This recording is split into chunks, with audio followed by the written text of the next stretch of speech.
আসসালামু আলাইকুম, সবাই কেমন আছেন? আশা করছি ভালো, আলহামদুলিল্লাহ আমরাও ভালো আছি। তো চলে আসলাম আর একটা নিউ ব্লগ নিয়ে, আশা করি আপনাদের ভালো লাগবে। এখন বাজে রাত কয়টা নাকি? 9:55। তো এই রুমে আমি বসেছিলাম এতক্ষণ, আর নেহানিদি ওই রুমে পড়লো। আসলে ওরা এই রুমে এসে পড়তে চায় না, বহুত ফাঁকিবাজ, দুটোটা পাজি। কি করে ওই রুমে বসে পড়বো। তো আমি এই রুমে এসে একটু মোবাইল দেখি, আর ওই রুমে দেখা যায় টিভি দেখতে পাই না ওদের জন্য। তো ওরা ওই রুমে পড়ালেখা করতেছিল, আমি এখানে বসে আর কি মোবাইল দেখতেছিলাম। যাই হোক, এখন চলেন আপনারাও আমার সাথে, আর আমার ভিডিওটা আশা করি আপনাদের ভালো লাগবে। যদি ভালো লাগে আমার চ্যানেলটা লাইক করবেন, সাবস্ক্রাইব করতে অবশ্যই ভুলবেন না। তো আপনারা যারা পাশে আছেন তাদেরকে অনেক অনেক ধন্যবাদ। সকাল বাজে এখন 10:30। এখন মেয়েরা ভাত খাবে, এই জন্য ডিম ভাজা দিতেছি। তো দুপুরবেলা তো পাঙ্গাস মাছ রান্না করছিলাম, দেখলেন। ওরা না পাঙ্গাস মাছ এখন আর খাইতে যেতেছে না, এর জন্য ডিম ভেজে দিলাম, ফ্রেঞ্চ ফ্রাই ভেজে দিলাম, আর এখানে এক টুকরা ভাজা মাছ ছিল সেটা দিলাম। 2 টুকরা ভাজছিলাম, দুপুরে নিদি 1 টুকরা খাইছে, নেহা খায় নাই। তো আমার বড় মেয়ে নেহা নিয়ে খাওয়া নিয়ে অনেক অনীহা করে। ও না খাইতেই চায় না, মানে ওরে কোনো কিছুই খাইলে আর কি, এটা খাবে না তো ওইটা খাবে, ওইটা খাবে না তো ওইটা খাবে। দুপুরে খাইলে তো রাত্রে খায় না, রাত্রে খাইলে তো দুপুরে খায় না। এই যে ভাত দিছি না, ও কিন্তু অর্ধেক ভাত কমাইব, এত ভাত কিন্তু ও জীবনও খায় না। তারপরে আমি দিলেই না আমার সাথে রাগারাগি করা শুরু করে। তো দেখি খায় কি না। তো সকালে এখন ঘুম থেকে উঠে আবার ব্লগটা শুরু করলাম। তো সকাল বাজে এখন 9টা। এরই মধ্যে মেয়ে রেডি হচ্ছে, আজকে ওর শেষ পরীক্ষা। তো পরীক্ষা দিতে যাবে, এই যে ওরা 2জন চলে যাচ্ছে। তো ওরা চলে যাওয়ার পরে আমি অন্যান্য ঘরের কাজগুলো সেরে নিব। আসলে রান্না করব, ভাবতেছি যে কি রান্না করব, একটু নিচে যাব, দেখি কিছু আনতে পারি কি না। তো ডিম রান্না করব নাকি, আর নিধি আবার বলতেছে মুরগি রান্না করতে। দেখি কি রান্না করি, যেটা রান্না করি সেটা আপনাদের সাথে শেয়ার করব। তো মেয়ে আবার বলতেছিল যে আম্মু যাই, আমার জন্য দোয়া করো। তো আমি আবার বললাম যে হ্যাঁ যাও, বিসমিল্লাহ করে যাও। তো এই যে ওরা 2জন চলে যাচ্ছে। তো এখন আমি ঘরে যাব, ঘরে যেয়ে মানে একটু বাইরে যাব, নিধিকে একা ঘরে রেখে আর কি বাইরে যাব দেখি। তো অনেক দিন ধরে ভাবছিলাম যে আমার ভাসুর বাসায় যাব। এর মধ্যে একদিন গেছিলাম, ওনাকে পাই নাই, দেখি আজকে যায় পাই নাকি। নিচে নামছি, একটু দরকারে সবজি নিব। আর বাইরে দেখেন কত রোদ, অনেক রোদ উঠছে। নিচে নামলেই মানে এত গরম লাগে, প্রচণ্ড গরম। ঘরে থাকলে বোঝা যায় না যে গরমটা কেমন পড়ছে, আসলে বাইরে বের হইলে বোঝা যায় যে রোদ পড়ছে, অনেক রোদ পড়ছে। তো যাই হোক, আমি যাই, পরে আবার আপনাদের সাথে কথা বলবো। যেখানে আসলাম একটু ভাসুর বাসায়, দেখি আছে কিনা বাসায়।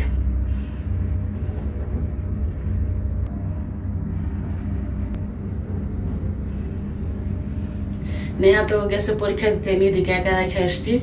আসলে এই সামনেই তো সবজি নিতে আসছি, তো ভাবলাম একটু দরকার আছে, একটু দেখা করে যাই। আসা হয় না, অনেক কাজে ব্যস্ততার কারণে। দেখি বাসায় আছে কিনা। গেছিলাম দোকানে, গেছিলাম ডিম আনতে, আর গেছিলাম একটু আমার ভাসুরের বাসায়। ওখানে যে অনেকক্ষণ গল্প করলাম, আসলে ক্যামেরা অন করি নাই। সব জায়গায় যায় আসলে ক্যামেরা অন করাটা আমার ভালো লাগে না, কেমন জানি একটা মানে একটা অন্যরকম লাগে। যাই হোক, এখন আসলাম, বাসায় আসলাম, এখন বাজে প্রায় 1:45। রান্না করব, তো রান্না করতে যাই। ভাসুরের বাসায় যে অনেকক্ষণ গল্প করলাম, আসলে ক্যামেরা ধরি নাই, ক্যামেরা ধরতে বেশি একটা ভালো লাগে না সব সময়, এর জন্য আর কি ক্যামেরা ধরি নাই। তো বাসায় আসতে আসতে প্রায় 2টা বাজছে দুপুর। তো এসে তাড়াতাড়ি করে মুরগি ভিজাইলাম, ডিম আনছিলাম, ভাবলাম যে ডিম রান্না করব না, কারণ আমার ঘরে না ডিম যদি একবেলা খায় রাত্রে আবার খাবে না। তো এই জন্য না ডিমটা খুব কম রান্না করা হয়, যদিও রান্না করি দেখা যায় অনেক সময় রাত্রেবেলা রান্না করি। দুপুর পর্যন্ত রান্না করলে 2 বেলা ওরা ডিম খাইতে চায় না। এই জন্য ভাবলাম থাক, ডিম রান্না করব না, মুরগি রান্না করে ফেলি। আর এখানে ডাল বোনা রান্না করতেছি, আর ঘরটাও পাশাপাশি গুছাই নিচ্ছি, কারণ অনেকটা বেলা হয়ে গেছে। আর আজকে না প্রচণ্ড গরম পড়ছে। তো এরই মধ্যে আবার নেহাকে ফোন দিলাম যে তোমরা পৌঁছাইছি নাকি, বললো হ্যাঁ পৌঁছাইছি। আসসালামু আলাইকুম, সবাই কেমন আছেন? আশা করছি ভালো, আলহামদুলিল্লাহ আমরাও ভালো আছি। তো সকালবেলা মেয়ে এখন ভার্সিটিতে চলে গেল, আজকে ওর শেষ পরীক্ষা। তো সবাই আমার মেয়ের জন্য দোয়া করবেন। তো ওরা দুজন তো চলে গেল, নিধির বাবা আর কি নিয়ে গেল। তো ওরা আস্তে আস্তে প্রায় সন্ধ্যা হবে। এখন আমি রান্না করব, তো ভাবলাম যে আপনাদের সাথে কিছু কথা শেয়ার করি। তো আমি তো কখনো ফ্যামিলি সম্পর্কে ইউটিউবে আনি না। দুই একটা ভিডিওতে দেখছেন আমি আর কি খুব রাগ হয়ে গেছিলাম, অনেক মানে চিলাচিলিভাবে ইউটিউবে আর কি বলছি। আসলে এগুলো আমার বলা মোটেও ঠিক হয় নাই। আমি যখন রাগ আমার শান্ত হয়েছে তখন চিন্তা করছি, কিন্তু কিছু কিছু মানুষের জন্য আমি বাধ্য হয়েছি এরকম কথা বলার।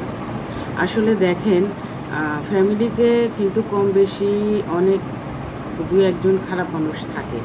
সবাই যে খারাপ তা বলবো না, ভালো মন্দ নিয়েই আর কি ফ্যামিলি। তো আমি যে ভালো সেটাও বলবো না, আমার ভিতরে ভালো গুণ আছে, খারাপ গুণ আছে। তো প্রত্যেকটা মানুষের ভিতরে ভালো মন্দ নিয়ে আছে, কিন্তু যারা মানুষকে খোঁচা দিয়ে কথা বলে, মানুষের দোষ ধরে, তারা হয়তো মানে কি বলবো, মানে তাদের হয়তো কোনো দোষ নাই, তারা নিজেকে নিজে ফেরেশতা মনে করে। তো আল্লাহ মাফ করো, এগুলো বলতে হয় না। তো তারা এমন মনে করে নিজেকে নিজে যে তারা একদম পরিপূর্ণ হয়ে জন্মাইছে, তাদেরকে আল্লাহ দুনিয়া পাঠাইছে, তারা কোনো পাপ করে নাই, তারা কারো মানুষের পিছনে লাগে নাই, তারা কারো সম্পর্কে কিছু বলে নাই, খালি আমরাই বলি। তো আমার এই জিনিসটা খারাপ লাগছে যে আমাকে নিয়ে তো যেহেতু কথা হয়েছে, তো আমার তো নিজস্ব লোক এটা, আমি কিন্তু জানছি পরে, সেও বুঝতে পারছে আমি যখন রিপ্লাই কমেন্ট দিছি তাকে। তো প্রত্যেকটা ফ্যামিলি বিপদ আপদ আসলে কিন্তু সর্বপ্রথম ফ্যামিলির মানুষই আগায় যায়।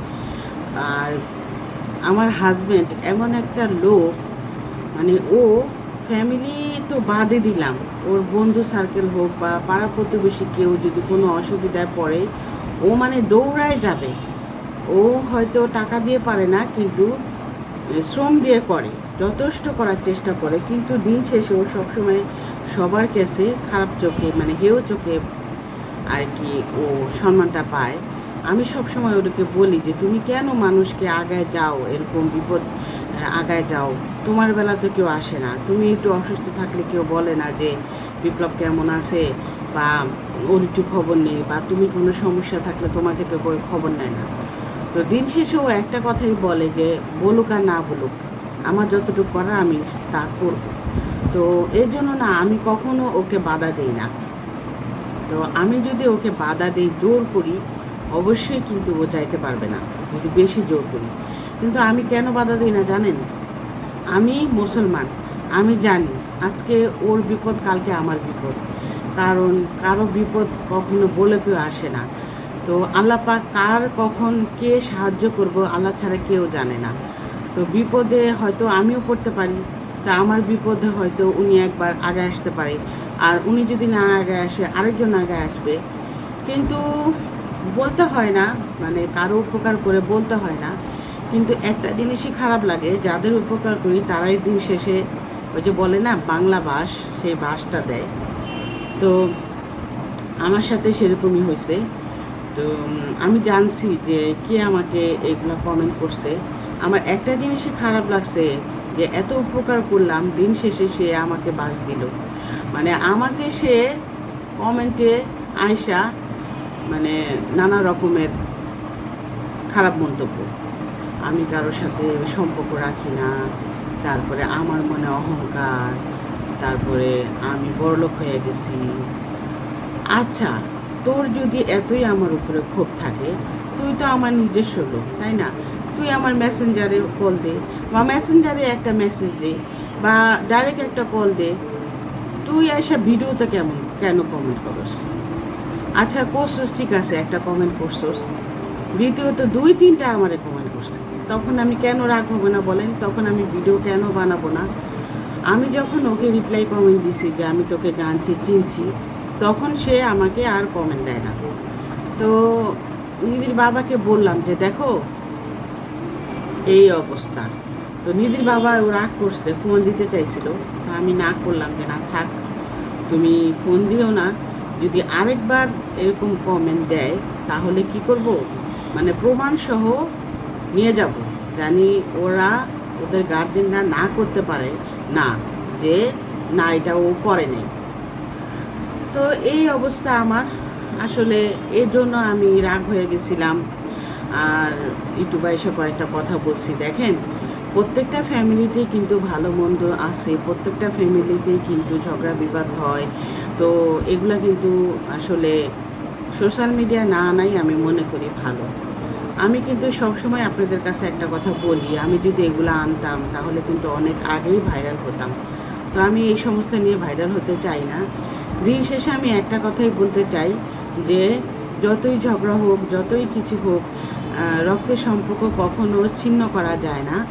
দেখা যায় আজকে ওর বিপদে আমি যাব, আমার বিপদে ও যাবে, এটাই কিন্তু নিয়ম, এটাই কিন্তু বাস্তব।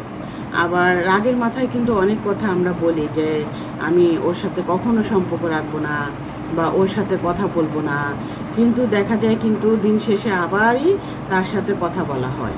তো আমি কিন্তু ব্যতিক্রম না, আমি কিন্তু সেরকমই। আর আর হয়তো আপনারা বলতে পারেন তাহলে আপনি কারোর সাথে কথা বলেন না কেন?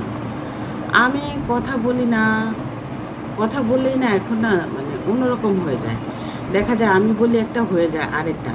এই জন্য ভাবছি যে কথা কম বলবো। হ্যাঁ, সবার সাথে সম্পর্ক রাখবো, কিন্তু কথা কম বলবো, কারো বদনাম বলবো না। হ্যাঁ, আমি যে বলি না তা না, আমি যে একদম ভালো মানুষ বলবো না, যে কথা পরিপ্রেক্ষিতে আমিও কথা বলি, আমিও দেখা যায় দু একটা কথা বলে ফেলি। তো এই জিনিসটা জানি না করি, নিজেকে নিজে কন্ট্রোল করতে পারি। আমি জানি কন্ট্রোল হবে না, আমিও দু একটা কথা বলবো। আমাকে যখন দু একটা কথা বলে, আমার বিরুদ্ধে দু একটা কথা যখন আমি শুনি, আমি দু একটা কথা তখন বলে ফেলি। তো আমি তো মানুষ, আমি তো রোবট না। তা আমি তো বলবো না তাদের মতো যে আমি ফেরেশতা। তো যাই হোক, দিন শেষে একটা কথাই বলবো যে রক্ত সম্পর্ক কখনো ছিন্ন করা যায় না। আর এই সমস্ত জিনিস নিয়ে মিডিয়া আমি আসতে চাই না। তো এই বলবো, আর কিছু বলার নাই। তো আমাকে নিয়ে যদি কেউ কখনো ভিডিওতে কমেন্ট করে তাহলে আর কি বুঝতেই পারছেন, তাহলে আমি যে কোনো একটা কিছু অ্যাকশনে যাব। তো যাই হোক, অনেক কথা বললাম। আশা করছি আপনাদের আমার এই ব্লগটা ভালো লাগছে। ব্লগ না তো আসলে, এটা ব্লগ বলা হয় না, আমি আর কি আপনাদের সাথে আমার মনের কষ্টটা শেয়ার করলাম। তো এখন আমি রান্না করব। মেয়ে যেহেতু চলে গেছে, ও যতক্ষণ আর কি যায় না ততক্ষণ আমি ওকে একটু নাস্তা খাওয়াই দিই, তারপরে ওর ড্রেসগুলো বের করে দিই। তারপরে ও যখন বের হয়ে যায় তখন আমি ঘরের কাজ আর কি করি। তো যাই হোক, অনেক কথা বললাম। তো যদি কারো আমার কথায় খারাপ লাগে তো ক্ষমা দৃষ্টিতে দেখবেন। তো আজকের মতো বিদায় নিলাম। সবাই ভালো থাকেন, সুস্থ থাকেন। আল্লাহ হাফিজ।